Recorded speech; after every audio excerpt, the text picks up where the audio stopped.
點解做得太多嘅功課嘅人會輸得最慘呢？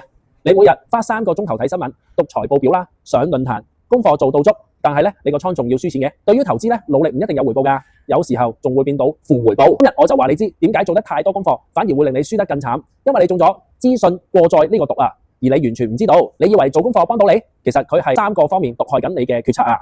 第一個錯誤就係分析癱瘓啦，你睇得太多，結果會係你諗得太多咯，做唔到決定。